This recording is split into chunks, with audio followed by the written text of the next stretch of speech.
Vous les avez tapés 5-2. Mais t'as vu le match? C'était 3-2 jusqu'à la 80e minute, mon grand. Faut regarder les matchs au lieu de regarder Flashcore. J'ai pas regardé, j'avoue. Ah oui, pour Ribéry, qui va arriver devant Casillas. Vas-y, mon petit. Il est dedans. Le premier but de Ribéry. Spécial playoff. Bon, ce sera une preview. On vous présente. Il y aura d'abord le choc, ensuite le duel, après la surprise, et pour finir le coup de cœur. Et la semaine prochaine, il y aura une vidéo prono match par match. On va commencer très rapidement, Malik, avec ton choc. Tu peux nous en parler? Pourquoi tu fais commencer? Juste une question. Parce que ça me fait rire. Vas-y, j'ai mis l'image. Comment, s'il te plaît? Nique pas mon travail. Alors, mon choc. Monaco, Benfica. Comment ce match va se passer? Non, déjà, je veux dire pourquoi, pour moi, c'est mon choc. Parce que je trouve que c'est clairement l'une des meilleures rencontres opposition de ce tour des playoffs. Je pense que beaucoup sont d'accord avec moi. C'est pas comme si tous les matchs étaient aussi spicy. On a quand même des matchs un peu moins intéressants comme Brest-Paris, qui est arrivé encore ce week-end en Ligue 1. Vraiment, si la Ligue des Champions aurait pu mieux tirer et éviter à Paris de tomber sur Brest, on serait bien marré. Mais bref, je trouve que... T'as dit quoi? Mais t'es fou. Match au lieu de regarder Flashcore. J'ai pas regardé, j'avoue. Des forts potentiels joueurs en Europe qui seront peut-être un jour des grands. Je pense qu'il y a une rencontre aussi qu'on a vue en Ligue des Champions, rien que là, en dernière journée où c'était un match quand même assez serré, même si Benfica est sorti vainqueur. Mais moi, vraiment, j'ai hâte de voir ce match, et j'ai parlé de choc parce que je trouve réellement que ce sera le match le plus serré sur les deux matchs des deux rencontres, à part bien sûr l'autre gros match sans le mentionner. Je pense que c'est réellement aller à un tour où ça va se jouer à un but, où on peut limite voir des prolongations, etc. Ça m'étonnerait pas. On va pas donner les pronos tout de suite, mais moi je trouve vraiment qu'on va assister à une belle rencontre avec des magnifiques jeunes joueurs sur le terrain des deux côtés. Plus du côté de Monaco d'office, mais quand même du côté du Benfica, on a des défenseurs quand même hyper jeunes qui attirent beaucoup de clubs en Europe. Ouais, je suis d'accord. Moi, là-bas, c'était mon coup de cœur. Mais comme on en allait déjà parler là, j'ai changé. C'est un duel entre deux équipes qui ont à peu près le même ADN. C'est deux équipes qui sont connues pour leur scouting avec... on se rappelle de Monaco 2017, du nombre de talents qu'on voit aujourd'hui en Europe qui sont sortis de Benfica. Ça va être un duel comme ça. Il y avait un match en phase 2D qui était super intéressant, où Monaco avait dominé une partie de la rencontre, mais qui a fini par perdre 3-2. Donc ça va être encore plus intéressant dans le duel. Moi, j'ai vraiment hâte de voir ce match-là. C'était de base mon coup de cœur, mais Malik, franchement. Parce que non, là je suis venu pour te calmer un peu. Moi, je vais te parler de mon choc, parce que tu vois, c'est la Ligue des Champions, et là, il y a un choc. Il y a deux équipes, là, qu'on voit, deux joueurs de Real et City. Il y a deux équipes. Prends des risques. Comme tu demandes la Belgique de le faire. Mais ça n'a aucun rapport. Arrête de tout mélanger. C'est pas un bon argument, ça. Mais tu as deux équipes, ça fait 4 fois de suite, qui se rencontrent, qui vont se re-rencontrer là. Les deux traversent une mauvaise passe à des échelles différentes. Puisque tu as un City, voilà, c'est une saison, les pauvres, personne n'aurait imaginé que ça atteigne ce niveau. Et Pardon? T'as dit les pauvres ou je rêve? Il n'y a pas de les pauvres. Ils vivent une saison compliquée. Les pauvres, tais-toi. Les pauvres. Laisse-moi terminer. De l'autre côté, tu as un Real de Madrid qui est aussi en difficulté. On a parlé plusieurs fois de Virant Ancelotti. Ils se sont pris des débâcles en Europe, 2 fois contre le Barça, contre l'AC Milan, même contre Dortmund au début. C'était très compliqué avant que Tavini, c'est ce qui vient de faire le Super Saiyan. Et là, tu as un choc entre ces deux équipes. Après, on va parler du duel. Il y a un duel pas mal, je pense, dans ce match-là. Et toi, ton choc, c'est Monaco-Benfica. Non, mais faut arrêter de se foutre de la gueule des gens. En plus, il y a une vidéo cette semaine qui arrive sur les deux équipes. Donc moi, je promouvois la chaîne en plus. Non, mais plus sérieusement, t'as un Guardiola qui est au fond du trou. Est-ce que la Ligue des Champions, c'est sa dernière carte à jouer pour gagner un titre cette saison? Ça va être hyper important. Ou en tout cas, sauver l'honneur. T'as le Real Madrid qui ne peut pas se faire sortir en play-off. alors qu'ils sont champions en titre, alors qu'ils viennent de prendre Mbappé et peuvent potentiellement sortir. Donc moi, c'est le match que j'attends le plus. C'est le match qui va créer toute l'électricité. Mais bon, en tout cas, vous dites-nous quel est votre choc, Monaco-Benfica ou Real City. Maintenant, on passe au duel. Malik, on a le même duel. Oui, je te l'ai volé. Tu veux commencer ou je commence? Comme tu veux, choisir. C'est Haaland. Moi, je vais juste dire, je vais être très, très, très simpliste. Le duel Haaland-Mbappé. Oui, on est simpliste. Oui, le foot, c'est pas que les attaquants. Oui, vous regardez que les attaquants. Oui, vous regardez que Flash Score, etc. Mais c'est clairement les têtes d'affiche. Peut-être pas à juste titre, hein. Ça, je suis d'accord avec vous. De cette rencontre, c'est les deux attaquants de cette nouvelle génération. Enfin, nouvelle génération. Les deux attaquants qui sont censés prendre la relève des plus grands qui ont joué avant eux. Un garçon est de 1998, l'autre est un 2000, et c'est clairement nos deux futurs grands, nos deux grands qui doivent leader le football, du moins quand ils ont commencé, quand ils sont venus à leurs 17 ans, 18 ans, 19 ans, choquer le football. C'est comme ça que les gens ont visionné leur carrière, et aujourd'hui ils s'affrontent une nouvelle fois en Ligue des Champions. Je crois la première fois c'était Dortmund-Paris, même si Haaland avait marqué à l'aller, mais Mbappé avait pas fait grand-chose, je crois. Sur les deux matchs, c'était plus Neymar qui avait fait un très beau match. Ouais, je crois que c'était Neymar. Ouais, Mbappé n'avait pas marqué. Ouais, il avait rien fait de fou, mais donc ça se trouve qu'on dit ça, et sur les deux matchs, les deux ils vont pas marquer, ou s'ils marquent, à part marquer, ils feront rien de ouf, etc. Mais c'est ce qui est vendeur. C'est ce qui est vendeur, et je suis désolé d'être vendeur, donc je vous parle de ça comme duel. Je suis désolé. Donc voilà, c'est les têtes d'affiche et c'est tout. Non, mais c'est vrai, c'est un duel qui a été posé énormément médiatiquement. Même la saison dernière, Mbappé avait pas mis 52 buts, toutes compétitions confondues, si je me trompe pas. On voyait dans les médias, ça comparait directement les deux. On n'a pas eu de confrontation directe entre les deux depuis le PSG Dortmund de 2019-2020. Donc là, ça va être intéressant, mais pour moi, il n'y aura pas débat sur ce duel, hein. Et ça va étonner beaucoup de gens qui suivent la chaîne de ce que je vais dire. Mais pour moi, Mbappé va mettre... va montrer qu'il est sur ce duel. Je le vois plus en forme. Je vois Mbappé monter en puissance, être très intéressant. Je pense qu'il pourra porter ce Real Madrid. Je pense que si le Real Madrid se qualifie, ça passera sûrement par un très bon Mbappé, que ce soit avec but ou sans but. Même si je pense qu'il va marquer. Il aime ce genre de soirée. Quand je vois les espaces, on n'est pas encore à l'heure de l'analyse du prono, mais quand je vois les espaces qu'il y a dans le dos d'Akanji, quand je vois les passes en retrait qu'ils font, quand je vois qu'ils ont encore envie d'être sur la ligne médiane ou d'avoir un bloc médian contre Arsenal, tu fais ça face à Mbappé, Vinicius, etc. Si t'as un Bellingham, t'as une équipe qui sert bien Mbappé, ils sont morts. Et je pense que t'as Mbappé qui peut tuer cette équipe. Donc ouais, moi je me positionne directement sur le duel et je pense qu'il va être largement remporté par Mbappé. Et que ça... Parce qu'il est dans la meilleure équipe ou parce qu'il est meilleur? Parce qu'il est meilleur en ce moment, parce qu'il est meilleur, et parce qu'il est dans une équipe qui... je sais pas si elle est meilleure, oui, en ce moment, parce que City, c'est vraiment difficile, et aussi parce qu'elle va être meilleure face à City, parce que si tu laisses un Real Madrid bloc bas, et que tu leur laisses pas la possession comme les équipes qui les piègent en Liga font, et que tu vas arriver face à Vinicius, Mbappé, Rodrigo, derrière Bellingham, et tu arrives avec un bloc médian alors que tes défenseurs ils font 3 boulettes par match. Mais encore une chance que Mbappé il va s'amuser. Alors il va faire quoi? Et contre Arsenal il a reçu un ballon, il l'a mis. Mais sinon il touche pas à un ballon le mec. Et le mec, si tu le laisses pas dans la surface de réparation, en tout cas Haaland de City, hein, je parle pas de celui de Dortmund, et que tu lui envoies pas 20 000 ballons, il sert à rien. Hein. Donc s'il y a un duel entre les deux, il y en a un qui va tuer l'autre. Et moi je sais déjà c'est lequel. Et je pense que c'est ce qui va faire qu'on aura un grand Mbappé et un grand Real. Bon, on va passer à la surprise. Pardon Malik, mais on a encore une fois la même. Je suis désolé.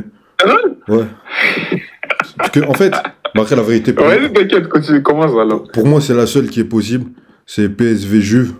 On voit tous les deux le PSV éliminer la Juventus. Honnêtement, j'ai cherché une surprise.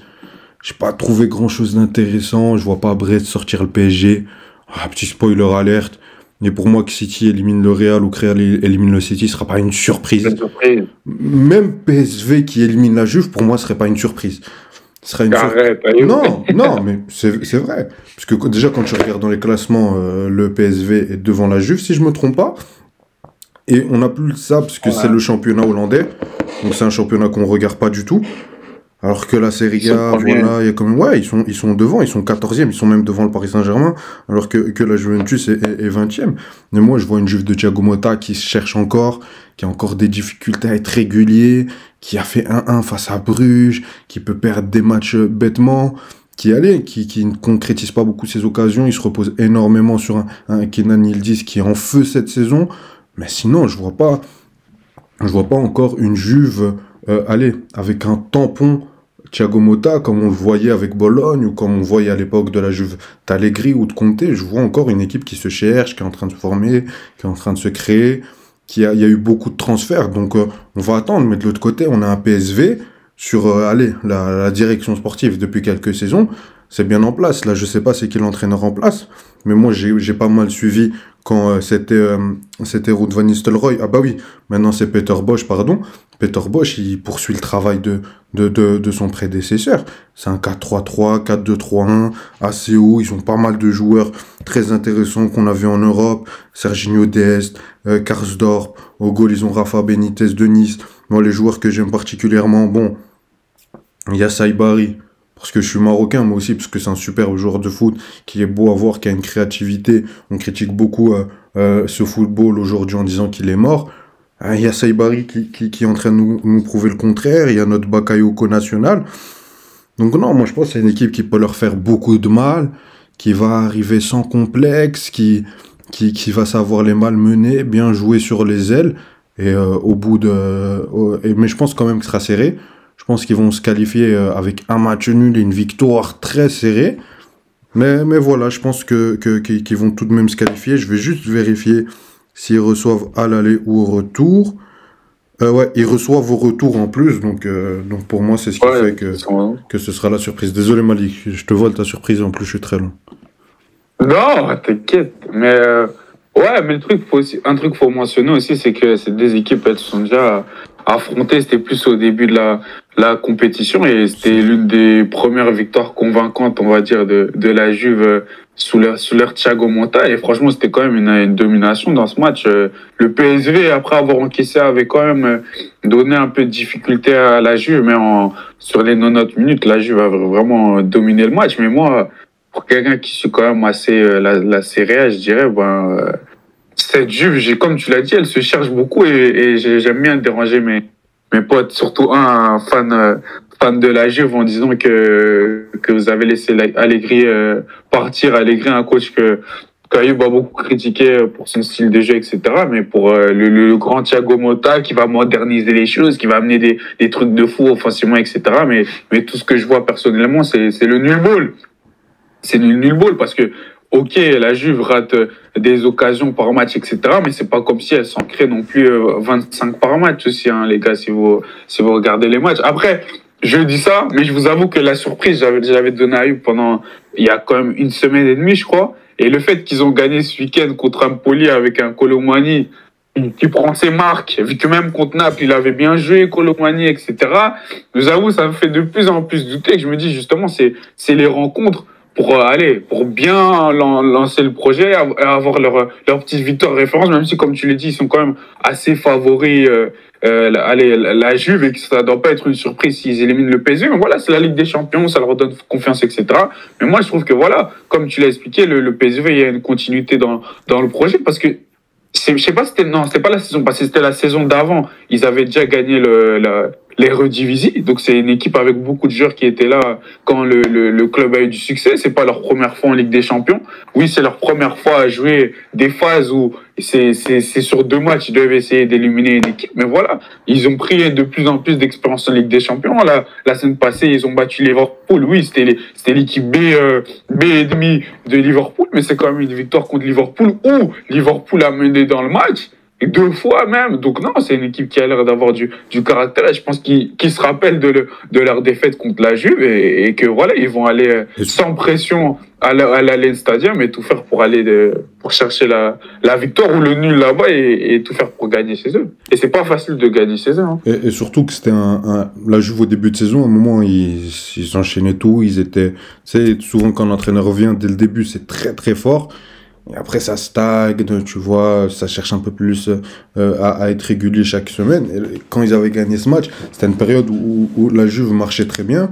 Maintenant, c'est en train de revenir. Donc ouais, on verra en tout cas gros match. Parce qu'il y a que des très bons matchs dans ces playoffs.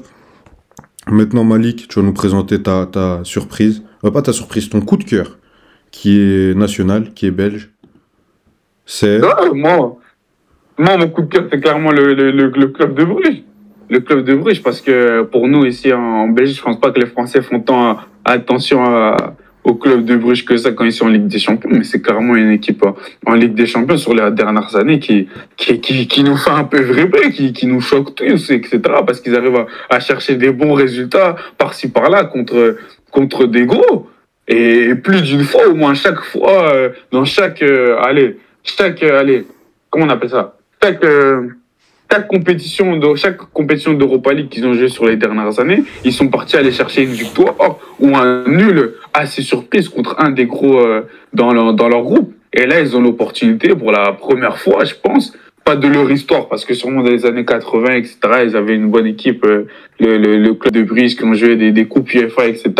Mais nous, de l'ère moderne, c'est la première fois qu'on voit le club de Bruges et même sera l'une des rares fois où on peut voir un club belge jouer les huitièmes de finale de Ligue des Champions. Et moi, j'ai hâte de voir cette possibilité arriver. Je crois qu'ils peuvent le faire. Rien que le fait, ok, c'était contre City, mais quand Paris l'a fait contre City, ont eu leur match référence contre City, on n'a pas voulu les dénigrer pour cela. Mais moi, j'ai envie de dire ça pour le club de Bruges, même si ils ont perdu le match. Du coup, c'est différent de dire ça. Mais ils ont vraiment mis en difficulté le Manchester City de Pep Guardiola. Et comme j'ai dit, j'oublie toujours le nom du club de Bruges, mais je trouve que voilà, il a son empreinte qui est... Comment? Nicky Hayen. Nicky Hayen, voilà. Je trouve que voilà, les fans du club de Bruges l'aiment beaucoup, qu'il a son empreinte sur l'équipe, même si quand tu coaches un club comme le club de Bruges, je se compare des fois à beaucoup de clubs comme, je sais pas, comme Brighton ou soit Solo avant, etc. Quand des coachs arrivent à réussir là-bas, des fois, je trouve qu'on donne beaucoup de crédit aux coachs, mais des fois, on devrait donner plus de crédit justement au scouting, aux directeurs sportifs de ces clubs-là, qui mettent en place, qui donnent une vision à l'entraîneur et que l'entraîneur, après lui, amène sa petite touche. Et je trouve qu'au club de Bruges, c'est un peu ça, parce que chaque coach qui est arrivé au club de Bruges sur les dernières saisons, ben, ils ont réussi à avoir des bons résultats, que ce soit en championnat ou en Ligue des Champions. Donc, j'ai pas non plus envie de lui donner trop de crédit au coach, mais j'ai envie de croire que ce club de Bruges peut créer la surprise. Je vais pas rentrer dans une analyse footballistique en tant que telle. Ça, comme l'a dit Ayoub, sera plus la semaine prochaine quand on fera les pronoms, mais j'ai un sentiment, j'ai un feeling que ce club de Bruges peut le faire et se qualifier pour ces huitièmes de Ligue des Champions. Il serait beau pour la Belgique, pour le championnat belge, pour le football belge, clairement. Ok, t'as tout dit, j'ai rien à rajouter. Juste parler de mon coup de cœur. Je sais que tu vas m'insulter, Malik, mais j'en ai rien à foutre. Toi, tu le vois pas, mais les auditeurs le voient. C'est PSG Brest. Ouais, c'est mon coup de cœur. Ouais. Toi, t'as mis en choc Monaco Benfica. Tu vas pas me faire la morale, tu vas la boucler. Merci. Pourquoi j'ai mis PSG Brest? Parce que vous le savez, je suis un grand fan du championnat de France. Et allez, en tant que fan parisien, je retrouve une équipe qui me donne de plus en plus de plaisir chaque week-end, avec un collectif qui est en train d'être, de plus en plus large. Pardon pour tout, Luis Campos, Luis Enrique, Nasser. J'ai rien dit, je rigolais, c'était l'humour, voilà. Après tout, qui vous êtes pour ne pas nous pardonner quand on vous a pardonné pendant tant d'années? Donc voilà, non, mais sérieux, on voit un projet qui est en train de faire démentir pas mal de gens, pas mal de monde, notamment moi. Notamment moi. Je le dis. Merci. Mais j'étais pas non plus le plus réticent au projet. Hein. Non, merci, il n'y a pas de mais. Non, il y a 30 mais. Il y a 30, non, je vais pas fermer ma bouche, t'es malade, toi. parce que j'avais des doutes sur les hommes qui composaient ce projet, sur certains transferts, etc., sur la politique de transfert aussi de Luis Campos. Et là, il est en train de me faire changer d'avis. Donc non, il reste pas ce qu'ils sont en train de faire. Même Éric Roy, l'entraîneur de Brest, a signifié que ce PSG-là était un gros prétendant au titre en Ligue des Champions. Et pourtant, ils ont joué contre le Real Madrid, contre d'autres grosses équipes. Tais-toi, tu connais mieux le foot qu'Éric Roy, non? Donc tu l'as beau. Oui. Merci. Et de l'autre côté, on a une équipe de Brest, moi, qui honnêtement, un de mes coups de cœur que je voulais voir. Je préférais voir Brest contre le Paris Saint-Germain, parce que je voulais voir un Monaco Benfica. Mais on a une équipe de Brest qui est une très belle équipe de foot, qui est en train de faire un parcours incroyable depuis 2 saisons. La saison dernière, ils finissent dauphin du Paris Saint-Germain avec des moyens, mais c'est... Quand tu vois à côté ce que Marseille peut faire, on voit encore dans le recrutement, ce que Nice a comme fond de Ineos, ce que Lyon a John Textor, on peut faire ça pour pas mal de clubs, même Lens, là, a de meilleurs moyens. Et quand tu vois ce que Brest a fait la saison dernière, ça force le respect, ce qu'ils font encore cette saison en Ligue des Champions, où ils ont fini, si je me trompe pas, même devant le PSG. Ils ont fini... Bien sûr, ils ont fini devant le PSG. Non, finalement, non. Bien sûr. Et non, tu te tais. Finalement, ils ont fini 18e, puisque sur la fin, ça a été un peu plus dur, avec la défaite contre le Shakhtar et la défaite contre le Real. Mais ils ont quand même battu le PSV, que nous, on voit comme surprise. Ils ont fait match nul face au Bayer Leverkusen. Ils ont battu 4-0 Brest. Donc non, même contre le Barça, ils n'ont pas été honteux. Ils ont pris leur courage à 2 mains contre n'importe quelle équipe. Ils se dénaturent pas. Ils vont jouer leur football. Ils ont des magnifiques joueurs. Del Castillo, Romain Fèvre, l'ailier gauche, Sima, même à York. Après, c'est pas le joueur le plus beau à voir, mais très efficace. C'est le dernier maillon de cette équipe. Il y a aussi, comment il s'appelle le mieux, Pierre Lesmelou. Camara. Camara aussi. Pierre Lesmelou. Donc non, félicitations Éric Roy, félicitations au Stade de Brest pour faire cette saison, ce qui est déjà plus qu'énorme, et de continuer en Ligue 1 à performer. J'ai suivi beaucoup d'éditorialistes cette saison qui les voyaient faire une saison très difficile. Tu sais, la saison après, comme Leicester, après une très grosse saison, souvent tu redescends très bas, et là ils sont 8e de Ligue 1. Ils sont devant Strasbourg, Toulouse et Auxerre qui font une très belle saison. Moi, je suis beaucoup la Ligue 1, je peux en parler. Ils sont à 2 points de Lyon, à 5 points de Lens, à 6 points de Nice, à 7 points de la Ligue des Champions, même si je pense pas que c'est primordial, mais juste là, être 8e et pouvoir encore se battre pour être dans le top 6 et accéder à une place en Europe, alors que tu avais un calendrier en Ligue des Champions, et alors que tu redescends d'une très grosse saison sans forcément avoir recruté énormément, ou t'as quasi pas recruté, ça force le respect, c'est mon coup de cœur, c'est le football que j'aime, on le dit quand c'est pas bon, mais là, quand t'as des clubs, des entraîneurs qui font ce travail-là, faut le mettre en valeur, c'est notre rôle. Donc, Malik, applaudit Brest. Applaudit. Malik, applaudit Brest. On n'entend même pas quand il applaudit ce con. Non, rien à dire par rapport à Brest. En tout cas, vous, dites-nous ce que vous en avez pensé de cette vidéo. Likez, c'est important. Ça nous aide, ça nous soutient. Et dites-nous quels sont vos coups de cœur. Quelle est votre surprise? Peut-être que pour vous, Brest va l'emporter sur le Paris Saint-Germain. En tout cas, merci à vous. Merci à toi, Malik. Allez. Salut. Salut.